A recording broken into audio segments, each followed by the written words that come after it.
simply do not think it's in their best interest to show up. So, I'm thinking there'd be 10 to 15 people at most, and there's plenty of room for that. There's chairs and tables out there. You were saying anything over 10 people is a bad idea. Yeah. Yeah, I said, I don't know how many would come.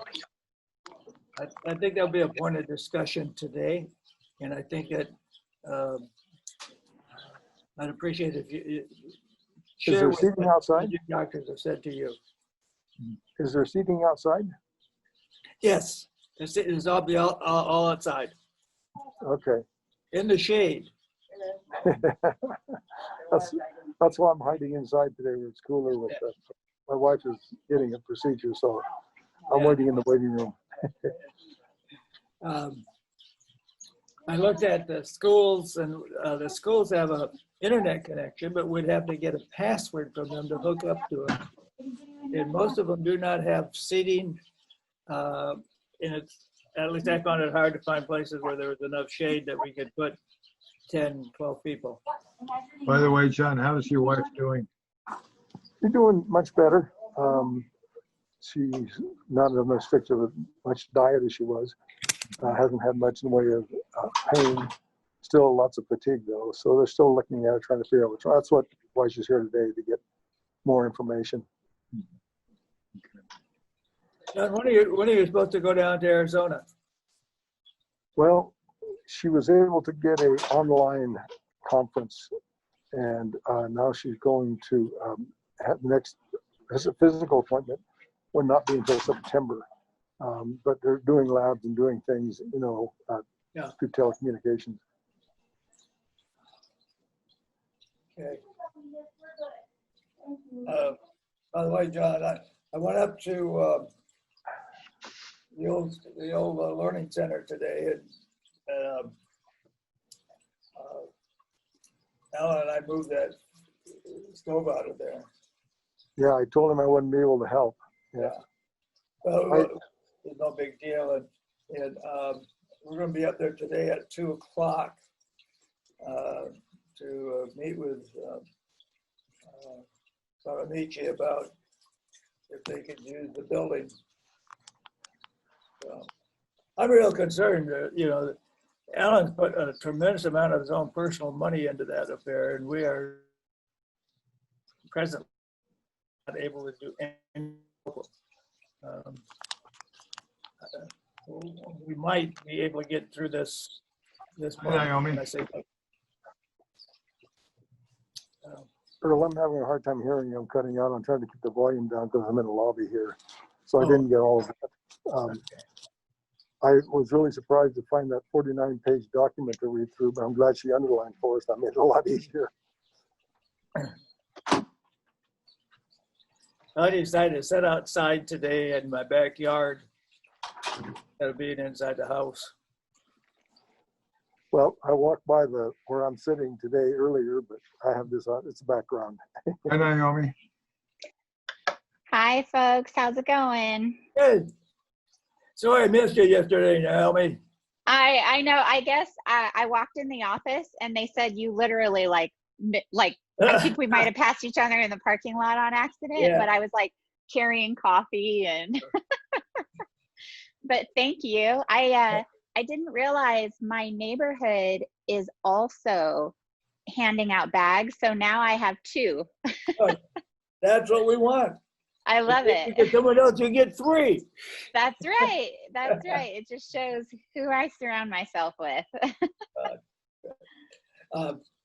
Did you get an email from me yesterday afternoon? I think so. What was it about? It was about the bags. It was saying we're going to try to pick them up on August the 7th. Okay. To the Centennial Park to drop them off. And is it me? No, you're good now. Is it me that's having trouble? No, you're good now. You froze for a minute, but you're okay now. Oh, there you go again. Okay. I may have been too far away from the microphone. No, I sent out, being somewhat technologically challenged. Oh, yeah. I tried to, I tried to build a contact list on just the bags. And I thought I had everybody's email on there, and I pressed it, and I'm not sure anybody got it. So I'm just trying to see. Oh, I did not get that one. Okay. I got it, Earl. Everything was fine. I got it. Did you get it? The next thing is I have the people I handed out bags to bring them to my house, and I'll just take them down to the Okay. Centennial Park. Okay. I can deliver mine. No problem. Okay. Good. Now you have a long way to go to get down there from your office, don't you? I know. I might have to hitchhike. I had a little bit of trouble finding your place. I had an idea Oh. where it was at, but I did turn down Antler on 19th where the high school is. Well, it changes to Black Butte, and I forgot that. Yeah. So when I got up to 6th, and then of course on Black Butte, they didn't have any signs that said Black Butte. They had 5th, No. they had 6th. Hey, Rachel. Even as dull as I am, I figured it out. Yeah, I right, Joe. gotta tell people it's the first American building. Yeah. That's right across from where I go to my hearing aids. Yeah. Hi, Rachel. Hello. Rachel, thank you for leading the meeting last week for me. Of course, you missed out on a lot. It was a real inner club last week. It Oh, was. About Yeah. 6 people.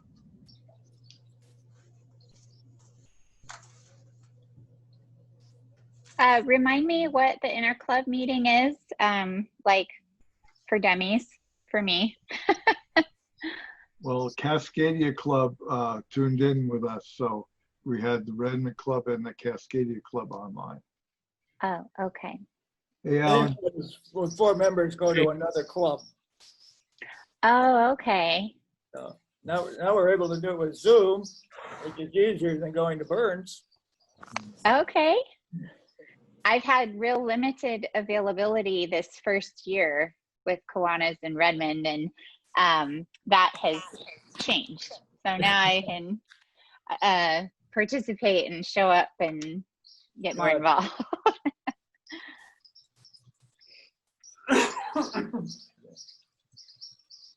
You know, Earl, I was thinking if this virus ever does get under control, maybe we should, when we do meet at person to person, we should also have a Zoom element to it also for people who can't come.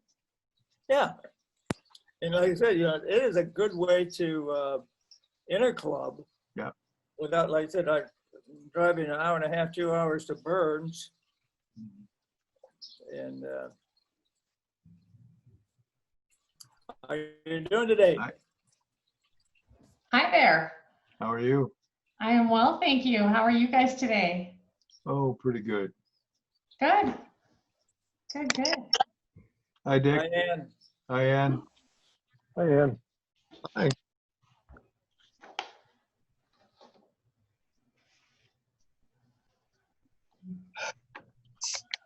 Earl, is Naomi our speaker today? No, Jane is. Jane, okay. You just gave me a mini heart attack. Jane, what's your last name? McGuire. McGuire? It's MC capital Guire. Right. I'm with Hospice of Redmond. It's a good Italian name. Dick, how are you today? Hey, Dick. Oh, I'm Big breathing. Big hug.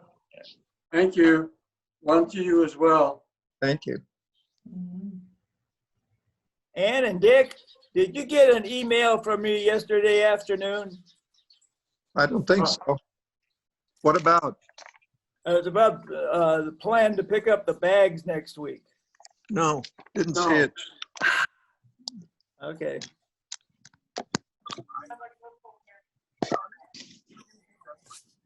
So what was the plan? Well, it's a secret. Okay, I suppose you have a secret handshake as well.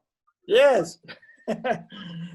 We will see if we will have a common pickup down at the Centennial Park Uh-huh. on the 7th and the 8th at 10 to 11. And those who cannot do that for one reason or another, I will be glad to come around and pick them up. You'll be glad. I'll come by. I certainly would want to make you happy, but we'll try and get him down there. Well, I can come by just to see you, Dick. Oh, joy. Oh, rapture.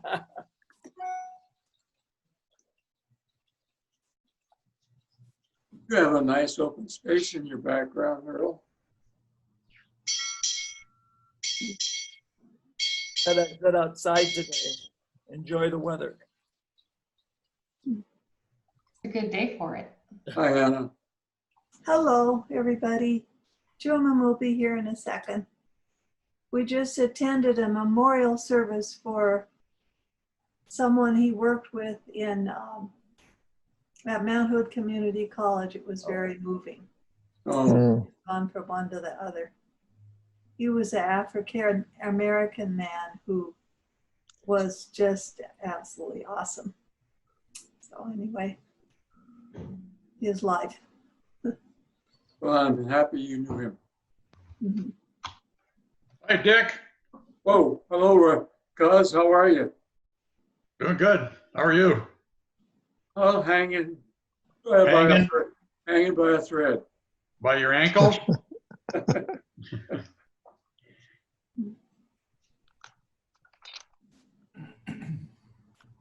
Well, Dan Tippy, how are you today? There's Josh, too. And Josh, how are you? Doing well. I guess I should unmute my computer. Earl, is it too late to get one of those food bags? Oh, never too late, Dan. How do I do? Oh, how do I hi, get Josh. one? I can bring it over to you? That sounds great. Okay, I'll bring one over to you later on today. Thank you. But first, I have to meet with Alan.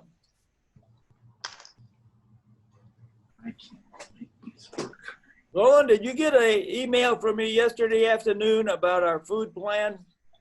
Yes. Okay, good. Yeah, I mean, picking up the green bags. Yeah, Yeah, you're going to do it on that Thursday, and I'm going to do it that Friday. all right. I'm going to do it Saturday. That's the 8th, yeah. You do it on Friday. Friday and Saturday. Yeah, Well, we turn them in on Saturday. yeah. I think I your gotta find out message- exact what time they want them. Okay. You might double check your messages. I thought you said Thursday and Friday, Okay, just so you'd have the right day to tell the club members. yeah. Yeah, send that Sent it message out by again. email and no one got the email, so I guess I'm still clean on that one. Jane, the next person that comes on, you get to ask. Well, Earl, it's after 12. Right. So I guess we can get started. And start with Dave. Can you put up the flag? I pledge allegiance to the flag. Flag, of the United States of America. Of America, To the republic to for the which republic it for which it stands, one nation, under God, indivisible, with liberty and justice for all. Good.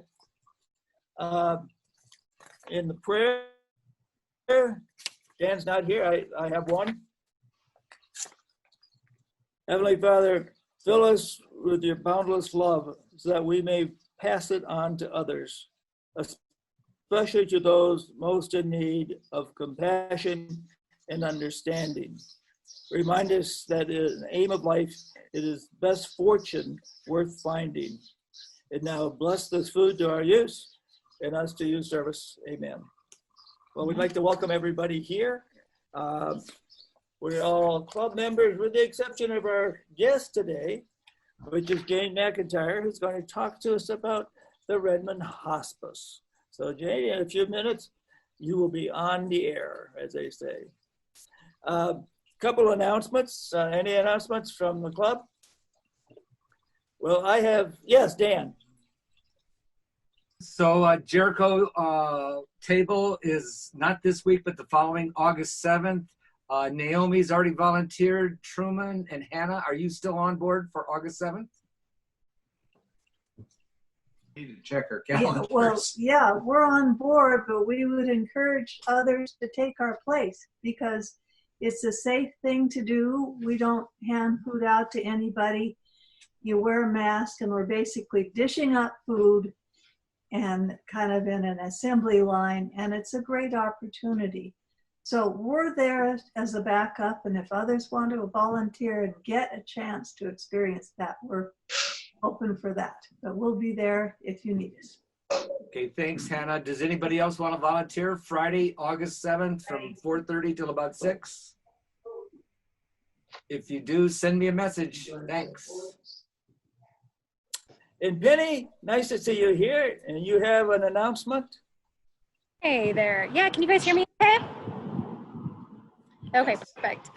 Sorry, I apologize. I'm outside and by a coffee shop, so might hear some traffic and noise. But for those of you who aren't aware, we a few weeks ago, we were talking about potentially cleaning or doing a service project around cleaning a playground or two or a few. And so I've been doing some research and looking into, Anne had some great questions at our board meeting around like the utility. I think Roland had some great questions around, you know, kind of the details of the cleaning. And I've tried to get some more detail around what it would look like. And so I've been in conversations with the city of Redmond, Annie over there, and unfortunately she did not give me much information as far as the details on cleaning and the protocol. I think we kind of lost it. Oh, are you there? You guys good? Am I still with you? Yep. Yes. Okay, cool. So, so anyway, going forward, so what I was saying is the city of Redmond said that there is no specific protocol about cleaning the playground. And I followed up with some further research to see what others were doing and found the same thing. Is basically the only recommendation I could that, you know, the CDC is recommending that, you know, high trafficked areas such as like handrails be cleaned routinely. But there was no specific, you know, schedule or timeline. Something that I did come across is, you know, it's not necessary to disinfect large surface areas outside. That's not a good use of materials or resources. And so a couple things that I'm concerned about this project myself is that, you know, there are some unintended consequences that need to be considered. One being that, you know, creating mixed messages around if we, as Kiwanis, wanted to do a feel-good service project and go out and clean the playground, and we're thinking Hope Playground because it gets the most traffic. That's in Sam Johnson Park. And if we did take on this project, you know, we might be confusing the message that it's safe for kids to come and play, that the playground is clean. And I really am concerned about that during a pandemic. I don't want to confuse the message that people still need to wash their hands, wear protective equipment, and there's no guarantee that, you know, we can routinely keep up cleaning it and guarantee that it's clean. So that's one thing that I'm considering. And also the second one is that, of course, asking our members to come out and volunteer, you know, has an increased risk of exposure. So again, we mentioned only asking those who are not a vulnerable population, so those that are younger, to volunteer. Of course, wearing masks and things like that. So I wanted to put this out to the group and get feedback and see, the board wanted me to bring this to the group and see if there is general interest in the group to continue pursuing this service project. If not, then we can just let it go. And I'm okay with that too. Could I, any immediate responses, or you can respond to Penny by email? I don't know if you want me to go over what I was talking about before, but I was at my doctor's the other day Dr. Williams, and I mentioned that we were planning to have an open air meeting face to face, well, not face to face, but with social distancing and masks. And he advised against it because there still is a chance. Anything over 10 people, especially, would be a problem. So anyway, can people simply email you any response they might have so that you could share that with us? Sure. Yep. So yeah, I'll go ahead and collect those email responses, and then my next step is to assess whether there's, interest among the service project, and I'll bring it back to the board to approve or not moving forward. And so we'll continue assessing interest among the group and whether or not this is a viable service project we want to take on. Good. Thank you. Great. Thank you. Yes, Roland. Yeah, I just, because of what Dave said, I got a comment regarding this playground sanitation. If there's a limitation on the number of people, and we haven't really talked about that, as I remember, about this playground sanitization, if we probably wouldn't want to go in to the playground where there's a whole bunch of activity, because they're not likely to be wearing any masks. So if there's any cleanup done, my thinking is it has to be when there's hardly anybody around. So I would have no idea when that would be. So just a comment. Thanks, Roland. John, did you have a comment? Yeah, I'm, per last week or 2 weeks ago, I'm kind of doing the same thing Penny is in looking at a potential project. I think the Kiwanis group in the past has helped out with Redmond Early Learning Center. And I did hear back from the school district, and they're very interested in us helping out, particularly the playground area there that's kind of been overgrown by weeds. Now the school is closed, and I'm not even sure if the school is going to be used this year because it's changing. It's not going to be the Redmond Learning Center, Early Learning Center anymore. It's going to be something else. I'm not quite sure what. So that is still a possibility that we do, where we would not have kids interfering with us or other people. Also, there's a chance that we could be partnering with CPC, Community Presbyterian Church, because they've done this in the past as well. But if we're limited to only 10 people in a certain area, then that kind of cuts the project down size-wise a little bit. But we should, in my opinion, we should still do it just to get it done, and because it needs to be done too. I kind of lost that last part, John.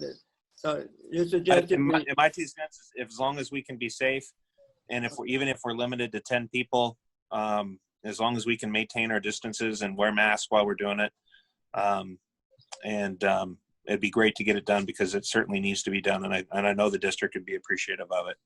So, is there a time element to this? I'm thinking maybe the 3rd week in August. Okay. We could also probably be Rachel. We could also look at doing it in shifts. Also, if people were interested, we wouldn't have to all be there at the same time. Great idea, Rachel. Great idea. Well, let's continue to pursue that. We won't make any final decision today, but those are kind of some thoughts. And let's see if we can put together an action plan that gives us time, date, detail on it. Penny? Penny had something to say. Yeah, I just, another announcement. I wanted to shout out to Ann Graham for donating 2 bikes to our program. And so I just wanted to share that we posted a photo of her on our Facebook too, and tagged Kiwanis in that as well. So on behalf of Kiwanis. So our children have not yet got them yet, but we're hoping that they'll get them this week, and excited to post photos of that. So thanks, Ann. Good, Ann. Thank you. You're welcome. It was fun. Way to go, Ann. And Frank. One other discussion before I give you the joke of the day. Oh, God. That kind of follows up to what the last 2 announcements were about, and that is the venue. Working with Chris Rich and others, there is a venue that we could go to next week or anytime we would like to. and have a meeting. It's outdoors. It's at the location right now would be the old train station. They have an overhang and the porch out there. There's normally no one or very limited, like one person outside at lunchtime. If we would want to do that, we've talked about this. There are mixed feelings. They have free Wi-Fi, so we could hook up and all be there one way or another. But I've had mixed from folks about whether or not we should even attempt it. And so I'm just wondering, before we make a final call on it, how many of them could go or would meeting like that, and how many? Any comments? I would be interested in going as long as we're allowed to go. Okay. Yep, me too. Me 3. And I would totally mask up, and I think I'm in the population that could be asymptomatic and never show. So most of us are probably in that vulnerable category, given our age. Not you, Naomi. You and Rachel would be fine. I would love to see everyone. I would be there in a heartbeat. I would love to come, but I will be out of town. Sorry. Okay.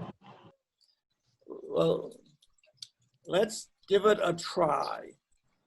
Okay. And if you do not feel comfortable, please do not come. Zoom in, and we'll go from there. The last thing I want is to have anybody feel excluded, nor anybody come down sick because of what we've done. So, Okay, Earl, do they have a TV set that you can broadcast the Zoom session on from your computer over there? If I lost you? Nope. No. We don't. Can we just crowd around a laptop then? Yeah, just bring your laptop, and I'll have mine with me, and see how it goes. Okay. It may be a fiasco. Penny? Hi, sorry, I'm talking a lot today. Thanks for the floor again. Yes, you are, by golly.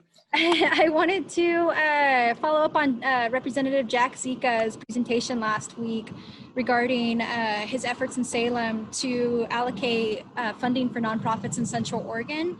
I just actually talked to him an hour ago, and he's looking for Central Oregon nonprofits to write letters of support for his efforts, for him and Representative Sherry Helt to address the special session in August.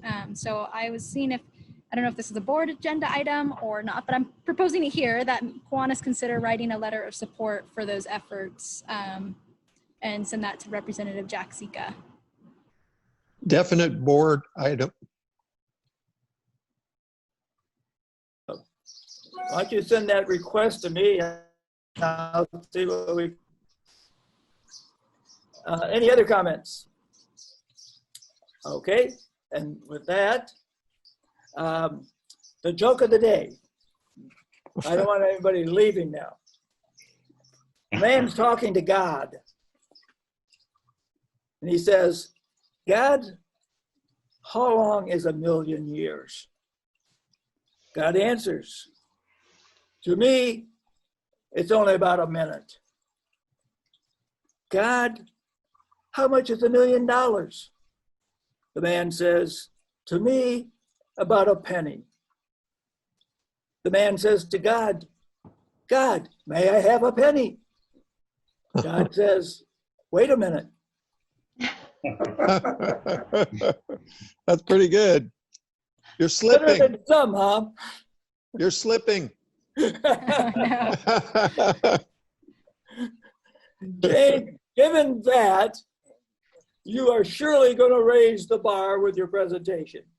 Could you talk to us about what's going on at the Redmond the Redmond Hospice Center? It's also a learning center.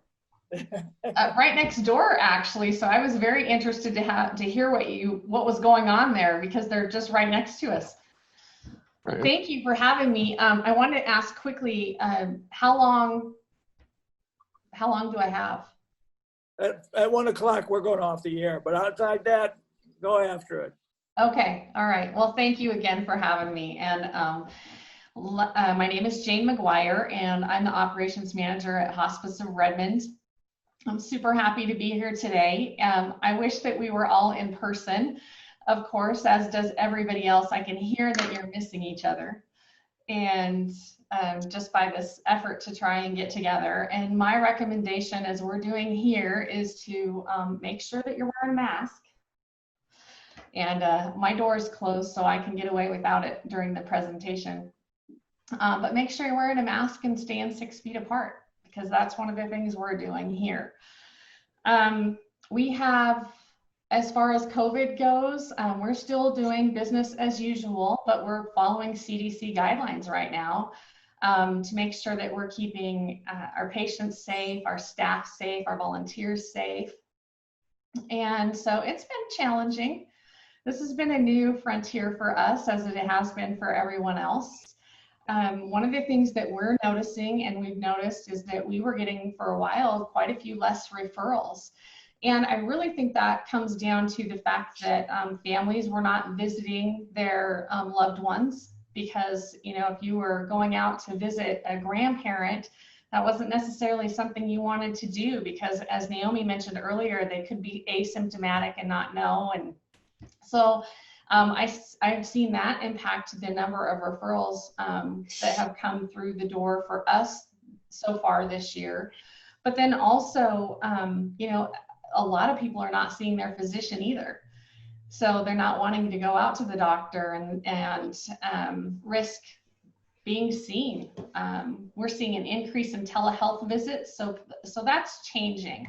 You know, people are learning now that, you know, if you go see your grandparent, do an outside visit, wear a mask, stay 6 feet away, and you can still have a great visit. It's just under new circumstances. So we are seeing that we're getting more referrals and those kinds of things now, but definitely a new environment that we're all living in. As far as hospice care goes, I want to tell you a little bit about, we have multiple programs here. Hospice care is for someone that has seen their physician, and their physician says that they have 6 months or less, and that person's no longer seeking curative care. What they're looking for is comfort care. And so our hospice team comes alongside. We have a physician, a medical director, Dr. David Trethewey, who's been with us now for 20 years. He just celebrated that anniversary like 2 weeks ago as our medical director. He's phenomenal. We have an RN case manager that comes out and does at least weekly visits or more, depending on what, you know, the person would like. Social work, a chaplain, and then volunteer services as well, that come alongside that family and person and help them, you know, complete this journey with them. And so the patient is the person that drives the bus. They make the decisions. They're the ones that, as long as they're able, and work along, you know, they can do this alongside their family member too, but they're the ones that make the decisions. If they say, you know, I like taking showers at night, then we try and make that happen for them so that they can, you know, have what they need. As far as, we also have a palliative care program. Our palliative care program is more of a symptom management program. And our Dr. Trethewey will work with someone. There are people out there that have multiple issues going on, as we know. Maybe they have cancer, and maybe they're diabetic, or maybe they have dementia, and they also have congestive heart failure or things like that. And so when you have multiple diseases working, you know, with you, a lot of times you get multiple symptoms. And so palliative care can help that by having a physician that looks over the whole person, all the things that the different doctors do, and can kind of help with relieving those symptoms, which is a really great program and helpful for people. Our other program we have is transitions. Our transitions program is phenomenal in that it is free. Hospice care is free too. It's billed to Medicare. But transitions is truly free. We don't bill that at all. It's a non-medical program. Usually in order to qualify for that, a person has 1 to 2 years remaining. No one has a crystal ball to be able to see what that looks like for sure, but it's usually someone who's declining in health and they're needing support. We're able to provide that support through a transitions coordinator that meets with the family and talks to them about wonderful resources that we have within the community, whether that be Meals on Wheels, if that's something they need, or Central Oregon Council on Aging has programs, and it's really a program expert that is able to say, here's the things available in the community that can help you, and then walking through what that looks like with that person. And then if they need medical care, still see their same physician that they've been seeing. We have a bereavement program for family after their loved one passes. We follow that that family along for about 13 months and provide support there. Our bereavement program right now is virtual. We have virtual grief support groups available, as well as just phone calls from our bereavement coordinator, which are actually going really well, surprisingly. During this time, she was a little bit nervous about that, but she said she has so much time, uninterrupted time to spend with someone on the phone, that's been really successful. We have a group of incredible volunteers that are right now managing through COVID with patient contact via phone calls and cards and an occasional window visit. I've heard one of our patients was getting visited through a screen door, just so that they still have that interaction happening. We have our Camp Sunrise for children. That's for kids. It's a no-charge camp that we hold in June for ages 7 to 14. And so that is still going. We didn't have it this year, but we're planning for 2021 Camp Sunrise. We have Festival of Trees, which stay tuned because it's going to be reinvented. We're really excited about that, and more announcements to follow for Festival of Trees, which is our big hospice fundraiser of the year. And then we also have our We Honor Veterans program. That is actually a national program, and it has levels 1 through 4 up until just this year, where they've added a 5th level to it. And so we're already a level 4, which is the highest, and we're working on our level 5. And so we take a lot of pride in our relationship with our veterans. And so we have a veterans wall on our property here. We're on 23rd and Highland, right on the corner. And we have a veterans wall that has the names of people who have served, who have been honorably discharged. They can be living or deceased, and it has their name as well as their service year, and that's right here on our property. And then we also have taps that the Honor Guard comes every 3rd Wednesday at 4:30 to the veterans wall and plays taps, and we do that every month. And so that's a pretty neat thing that we do too. So that's program stuff. And if I have more time, I'd like to give you an example. More time? Am I okay? All right. So as I drone on, I feel like I'm just talking. Let me take a quick drink. Alan, I see you've got one too. We're ready. So a while back, and I'm pretty excited because I took some notes on this as I tried to put my thoughts together and remember about this interaction that we had with this local veteran. And when I got on the call today, I saw Ann was there. So I'm super excited, Ann, because you're actually part of this story, believe it or not. Oh. So we got contacted about a veteran that was living here in our community, living alone, living in an apartment, and his health was failing. When we went in to see him, it was our transitions coordinator that made the visit, and she was very concerned. He was suffering from blindness, and his blindness was progressively getting worse. He didn't have any family support. He wasn't connected to VA to get help. And so he was suffering from, I think it was congestive heart failure. I don't remember his exact diagnosis at the time, but it was concerning. And so when they came back, we kind of powwowed, and a couple of us actually went back out to see him again. In visiting with him, I want to describe the situation. He was living in a small apartment. He was sitting in a recliner, and when he sat down, there wasn't any padding in the recliner anymore, and his knees were about up to here on him, if you can imagine that. His television was broken. His kitchen was a shambles. With the blindness, he could walk because he had memorized his way, and he could see shadows and things enough. So he would walk to Fred Meyer to get his groceries, but and he went the long way because that's the way that he had memorized. But it was a lot for him, and he had to use a four-wheel walker and take many breaks. So we were concerned. We jumped in to help immediately. We don't always have the capacity to do this, but we went and bought him groceries right then. We sat down with him to talk to him about how we could help. Funny thing, we had just been donated a recliner. You remember that, Ann? I do. Yeah. Yes. And that's how it works sometimes. I actually am getting a little bit emotional. That's how it works sometimes here. People donate things and then we need it right then. And so we were able to take out his recliner that he had and put in this beautiful, like new recliner. He was thrilled that Ann had just donated to us. So that was amazing.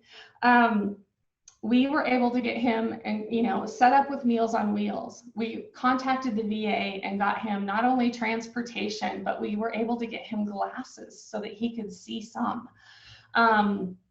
We talked to him further, and he didn't want to be living like that. He needed the assistance, and that's not where he wanted to be. He was willing to get help, and so we were actually able to place him in an adult foster home here in town and help him work through that. He's doing great. He's doing great. He has great care. He has a volunteer that comes out and sees him, another veteran that comes out and visits him regularly. He has rides to the VA, so he has medical care.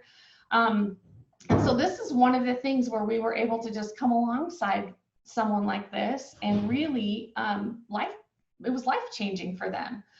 And it was from a free program. So pretty neat thing. And we were able to establish a wonderful relationship with this guy that still continues today. And we're really proud that we're able to do those kinds of things and have the help of our community to do it. So thank you, Ann. You're welcome. And what kind of questions do you guys have for me? So what other things do you need? Because I'm finding that at this point in my life, it's a way to give back, to make donations like bicycles and chairs and that kind of thing. But I have no idea what you need. I gave you 5 service flags about a couple of weeks ago. I see they're flying because the other ones were kind of worn out. But thank you. And you know what? Honestly, that's one thing I could use right now. I think my American flag and my flag, oh, I'm sorry, it's leaving my mind right now. The POW flag, I could use those. Those are getting faded and I can see a little bit worn. Our new service flags though are beautiful and hanging right now. Thank you. Yeah. Okay. Jane, have you seen any impact of the virus in terms of the people you have to deal with? Thankfully, no, we have not yet. I know that there is a tragic situation in Bend in a facility, and we didn't have patients in that facility. But I feel that we're really prepared if that does happen. We've got a good plan in place to still keep others keep them safe as well as our staff. So, but no, we haven't been impacted in that manner yet. Other questions people might have? Yes, Alan. This is Alan. See, my brother Craig says you're going to have a board retreat coming up pretty soon to deal with issues.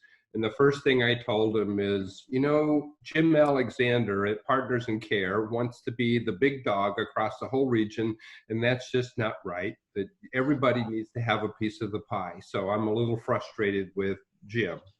but what are the big challenges you're having to deal with? Well, like in any, well, first of all, we're a nonprofit, but we're also a business, and there's 4 hospices in Central Oregon. One is a big dog by the name of Partners in Care. And they're a big dog, but they're also they're a good company. And so are we. And we're the small person. We don't have any, or small business, I should say. We don't have desire to be the largest business in town or largest hospice provider. We believe that what sets us apart is that we maintain a small census with a small staff so that our staff knows all of our patients. And there's continuity of care when we go out, regardless of which nurse you're seeing, they're familiar with you. And so we're proud about that, and we like to continue that. As far as other challenges, this year has been challenging. We have staff that, in order to keep our staff safe, we have our clinical staff coming in here. So our CNA, which helps people with personal cares, which I forgot to mention as part of the team earlier. So they come in, our nurses come in, our nursing managers here, and a few management staff. Our social worker, our chaplains, they are at home and they're, making calls and doing minimal visits depending on what someone needs, because that helps keep our clinical staff safe, and it helps keep our patients safe too. So yeah, this year's been challenging, but we're overcoming, and we're learning what a new normal looks like. Other question, Josh. Jane, thanks so much for taking the time to come and visit with us. If you don't know it, Redmond Kiwanis, our focus is the youth. And that's kind of counterintuitive to what hospice does in our community. But I do know that you guys offer a summer camp, Camp Sunrise, I believe. I know that is canceled this year, obviously. But can you talk to us about what that camp represents and how it impacts the youth in our community? Oh, absolutely. So with Camp Sunrise, what happens is, and since I've been here 6 years, and I've been to camp every year, and I don't plan on ever missing. We get referrals from family members, and not just from patients' families, if that makes sense. I mean, it can just be community family members.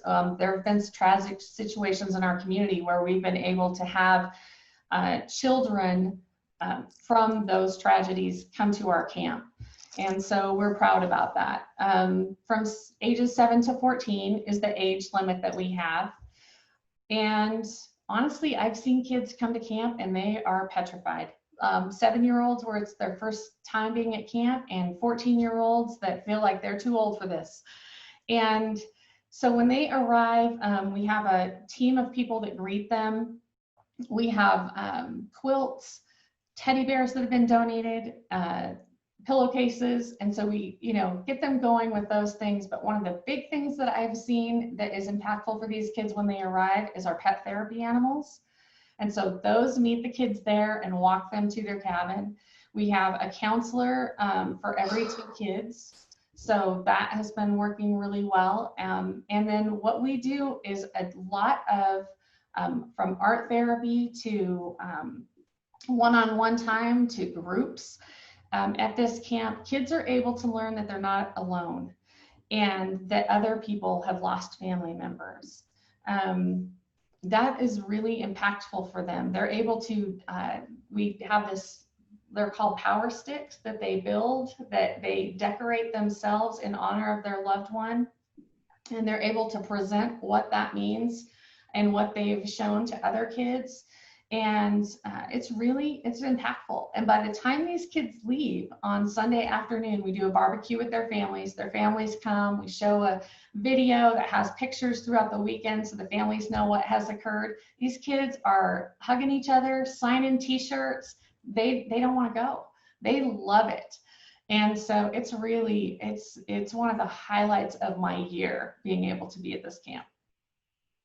How many days is it? Did you already say?